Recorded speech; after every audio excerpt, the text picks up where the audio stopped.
Hi hello வணக்கம். கலையின் காமெடியில் இன்று ஒரு ஆஃபீஸில், என்னப்பா இது அப்ளிகேஷன் ஃபார்மில் சாமி ஃபோட்டோ ஒட்டி வச்சுருக்கீங்க? சார், அது நான் தான் சார். காலேஜ் படிக்கிறப்போ ட்ராமாவில் பரமசிவன் வேஷம் போட்டப்போ எடுத்த படம் சார். ஒரு வீட்டில், இங்கே பாருப்பா, எங்கள் வீட்டுக்கு உன்னை சமையல்காரனாக அப்பாயின்மெண்ட் பண்ணியிருக்கோம். நாளையிலேருந்து சமையல் செய்ய கரெக்ட் டைமுக்கு வந்துரு.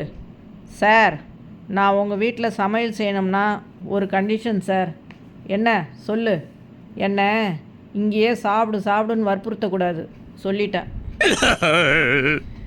ஒரு வீட்டில் கணவன் மனைவி, ஏங்க பக்கத்து வீட்டுக்காரர் தினமும் நியூஸ் பேப்பர் படிக்க ஓசி பேப்பர் கேட்டு கேட்டு தொல்லை பண்ணுறாருன்னு நம்ம நியூஸ் பேப்பரையே நிறுத்தினது தப்பாக போச்சுங்க. ஏன், என்னாச்சு? கொஞ்ச நேரம் நியூஸ் பார்த்துட்டு தரேன், உங்கள் டிவியை கொஞ்சம் கொடுக்க முடியுமான்னு கேட்குறாருங்க. 2 ஃப்ரெண்ட்ஸு, டேய் உன் பையன் தனக்கு தானே பேசிக்கிற டைப் ஆச்சே, எப்படி பொண்ணு கொடுக்க சம்மதிச்சாங்க? பொண்ணு வீட்டுக்காரங்க முன்னாடி என் பையன் கையில் ப்ளூடூத்தோட ஒரு செல்ஃபோனை கொடுத்து வச்சிட்டேன்.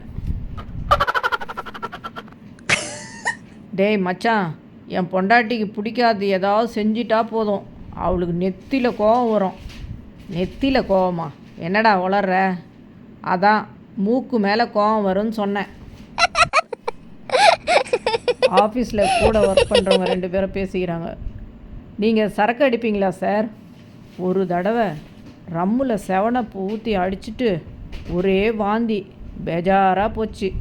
அதோடு விட்டது தான். அப்போ சரக்கு அடிக்க மாட்டிங்களா?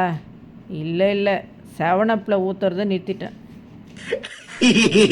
பக்கத்து கிரகத்தில் மனிதன் வாழ வாய்ப்பு இருக்கான்னு ஆராய்ச்சி பண்ணிகிட்ருக்காங்க. ஆனால் பக்கத்து வீட்டில் குடியிருக்கிறது யாருன்னு கூட யாருக்கும் தெரியாது. அட ஆமாம்ல, சிரிச்சிட்டே இருங்க, சந்தோஷமாக இருங்க. மீண்டும் சந்திப்போம். நன்றி, வணக்கம்.